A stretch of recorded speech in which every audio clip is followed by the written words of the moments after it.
I hope you all are doing fine and are taking care of yourselves. My name is Kaneka Tandon and I'm here with the video of class 8th English 2nd. In today's video, we are going to complete our syllabus for annual examination. That is, we are going to complete chapter number 10.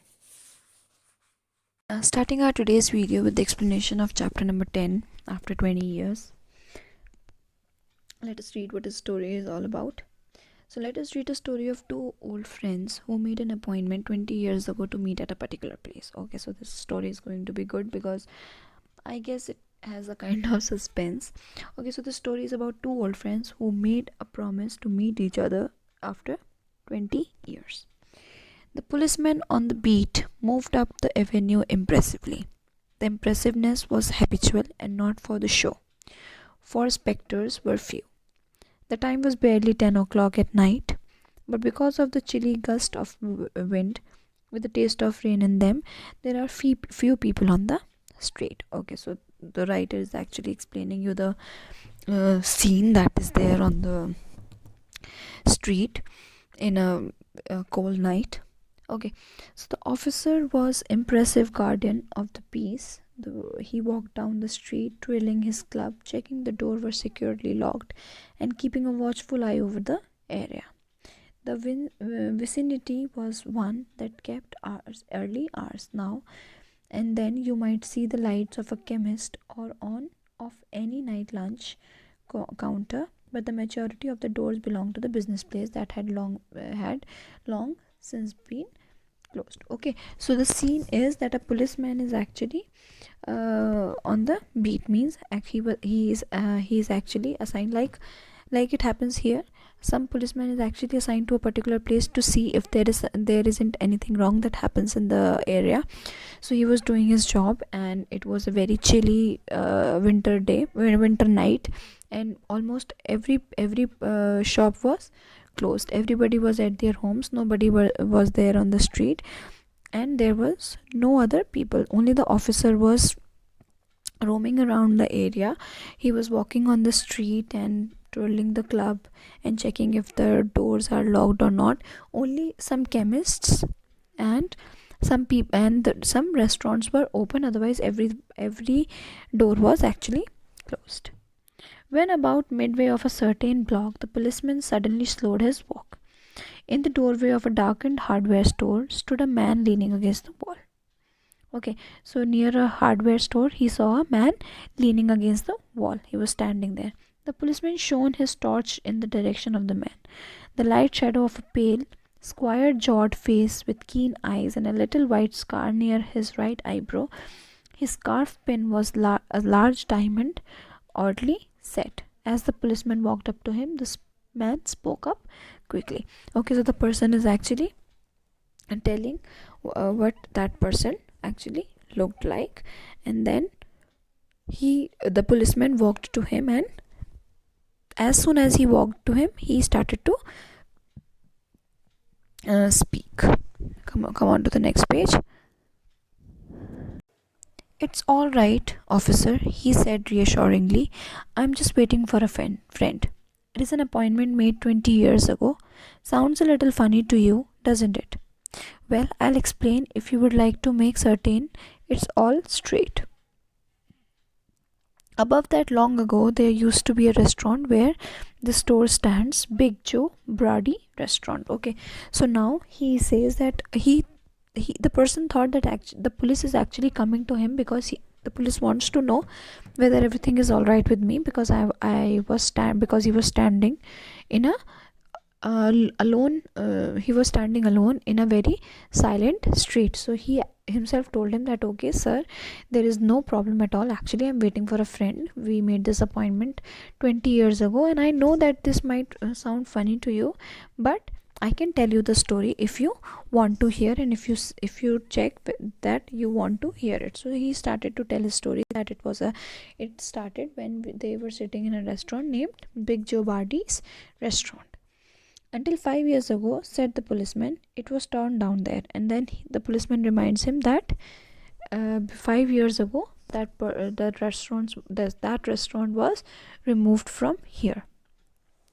20 years ago tonight, said the man, I dined here at Big Joe Bardy's with Jimmy. Well, my best pal and the finest chap in the world. Here he says that okay, 20 years ago, here tonight with the same date, I had a dinner with my friend Jimmy, and he was my bestest friend and the sweetest chap. Chap means person in the world. He and I were raised here in New York just like two brothers together. I was 18 and Jimmy was 20. The next morning, I was to start from the west to make my fortune. Okay, so they were like brothers only. They were born in New York and they were like brothers. And this happened when the next day he had to start his fortune. Might be some business or something. You couldn't have dragged Jimmy out of New York, he thought. It was the only place on earth. Well, we agreed that night that we would meet here again exactly after 20 years. From that date and time, no matter what conditions might be or from what distance we might have to come, we figured that in 20 years each of us ought to have our destiny worked out and our fortunes made, whether they were going to be. Okay, so this person wanted to leave New York to start his business or to do something, but Jimmy thought that New York was the only place. So they decided that after 20 years, after starting their business and something, no matter whatever they are doing in their lives or from wherever they have to come, they will come back and meet each other and see what has happened to each one of them. It sounds pretty interesting, said the policeman. Rather a long time between meets, though it seems to me. Haven't you heard from your friend since you left? So now this policeman wants to know, okay, this is actually interesting, but I want to know that your friend or you have never tried to make contact to each other. Well, yes, for a time we corresponded, and said the other, but after a year or two, we lost track of each other. That okay, yes, for 2 years we tried to contact each other, but then after that we actually lost it.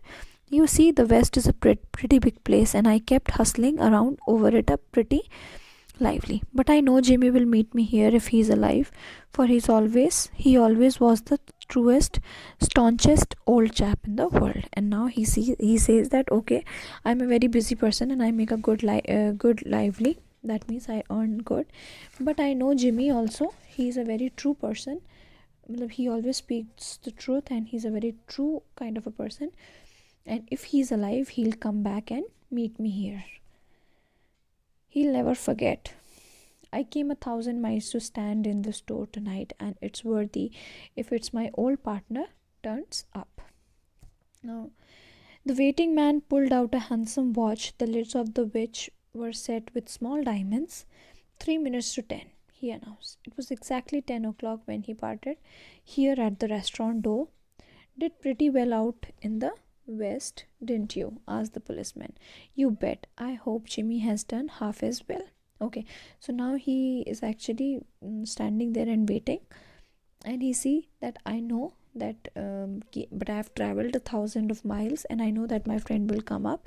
Then he put his hand in his pocket and pulled out a watch, which was a very handsome watch because it had diamond all over. I mean, not all over, small diamonds on the lid. And then he announced that it is only 3 minutes to 10, which means the time was 9:57. And then he said that it was 10 o'clock only when they decided to part their ways, and I know that he is going to come back. Now the policeman asks this man that have you actually did good in the west, right? So he said yes, I actually did good, and I'm a kind of a rich person. Okay, next page. And now he is hoping that Jimmy has done something good too. He was kind of plodder, though good fellow as he was. I have to compare with some of the sharpest wits going to get my pile. A man gets in a groove in New York. It takes the West to pull a razor edge on him. And now he says that okay, I'm. He was a very. He was not a very intelligent person, but he was actually a hard worker. And then, but I have to compete with some of the sharpest wits. That means I have to compete with some of the intelligent people to get through the way. All right, and New York actually makes the person to get into a routine, but West actually make the person a very clever one. The police twirled his club and took a step or two. I'll be on my way. Hope your friend comes along around all right. Going to call time on him sharp. I should say not, said the other. I'll give him half an hour at least. If Jimmy is alive on earth, he'll be here by that. So long, officer. So he says that okay. The policeman said, okay, you can wait here and do whatever you want to, but I'll be leaving for now. But then he asked, will you wait till 10 o'clock only? So he said, no, I'm going to wait for half an hour more, because he's a very true chap. But if he's alive, he'll surely come and meet me here. So you can go, officer. Good night, sir, said the policeman, passing on along his beat, trying doors as he went. So this policeman goes from there. There was now a fine, cold drizzle falling, and the wind had risen from its uncertain puffs into the steady blow. The few pedestrians, the few pedestrians astir in that quarter hurried dismally and silently along with the coat collar turned and pocket hands. And in the door of the hardware store, the man who had come 1,000 miles to fill an appointment, uncertain almost to absurdity, with the friend of his youth, watched the street and waited. Okay, so he waited for there. About 20 minutes he waited, and then a tall man in a long overcoat with collar turned up to his ears hurried across from the opposite side of the street. He went directly to the waiting man. Okay, so now a person comes who is actually tall, has an overcoat, his collars are standing, and he has put his hands in the pocket, and then he comes to the waiting man and asks, is that you, Bob? He asked doubtfully. Is that you, Jimmy Wells? Cried the man in the door. Bless my heart, exclaimed the new arrival, grasping both the other's hand in with his own. It's Bob, sure as fate. I was certain I'd find you here if you were still in existence. Well, 20 years is a long time. The old restaurant is gone, Bob. I wish it had lasted, so we could have had another dinner there. How was the West treated you, old man? Okay, so now he is the person who has actually he was actually Jimmy Wells, and now he says that okay, he was actually happy to see his old friend Bob, and then he knew that he would come here after 20 years if he was in existence, and then he wished that that the restaurants would be still there so that they can have their dinner again. Bully, it has given me everything. And then he asks him that how the West has treated him and how he has been doing in the West. Bully, it has given me everything I asked it for. You have changed lots, Jimmy. I never thought you were so tall by 2 or 3 inches. Oh, I grew a bit after I was 20. Doing well in New York, Jimmy? Moderately. I have a positions one of the city departments. Okay, so now they are having a little conversation between them, and he asked whether Bob actually tells Jimmy that he is actually tall, and he did not expect him to get taller. Then Jimmy replies that he has grown 2 or 3 inches after his 20 years. And then he asked Bob whether Bob asks Jimmy whether he is doing well in New York, and then he tells him that he has a position in the city departments. Coming on to the next page. Come on, Bob, we'll go around to a place I know of and have good long talk about old times. Okay, so Jimmy takes Bob from there to have something and to sit and talk. The two men started up the street arm in arm. The man from the west, his egotism enlarged by success, was beginning to outline the history of his career. The other, submerged in his overcoat, listened with interest. And now this Bob, who was living in the west, started to tell more and more about success. So he had ego, and that was overcoming the thing. So he was trying to tell his everything about his success only. But the man in the overcoat, that means Jimmy, was actually interested and was listening. At the corner stood a drugstore, brilliant with electric lights. When they came into the glare, each of them turned simultaneously to gaze upon the other's face. Since it was a dark street, they actually went to the chemist's shop, and then they had light, and then they started to look at each other's face. The man from the west stopped suddenly and released his arms. "You're not Jimmy Wells," he snapped. 20 years is a long time, but not long enough to change a man's nose from a Roman to a pug. Okay, so when he got a light on his face, he realized that he was not Jimmy Wells. And then he says that it might took 20 years, long time, but it was not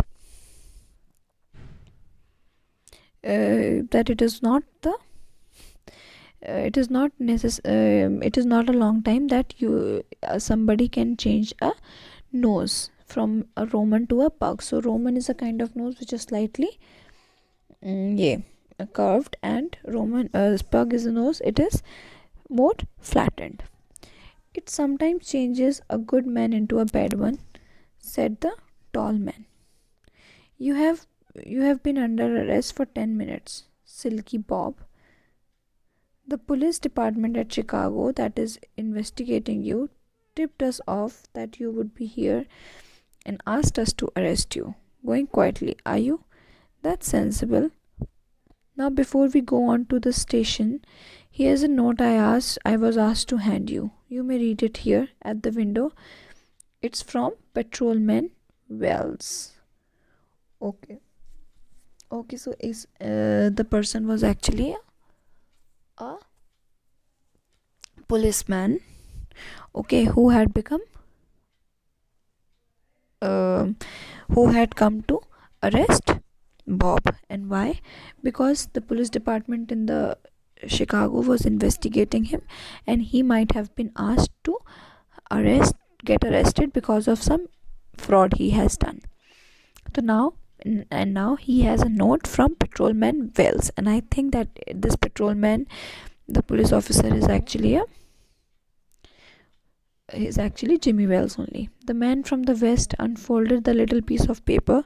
His hands were steady when he began to read, but it trembled a little by time he had finished. The note was rather short. Now let's see what is in the note. Bob, I was at the appointed place on time. When I saw your face in the torchlight, I saw it was the face of a man wanted in Chicago. Somehow I couldn't do it myself, so I went around and got a plainclothes man to do the job, Jimmy. Okay, so he was the police officer was the man he had been looking for, and when he put the torch on his face, he actually realized that he was a man that is wanted in Chicago, and he could not arrest his old friend, so he got another man to get the job done. This was the explanation part of the story, and I hope you liked it and understood it, and I hope that you study well for your exams, and I'll see you all in my next video with the question answers and exercise of this chapter. Till then, take care. Thank you.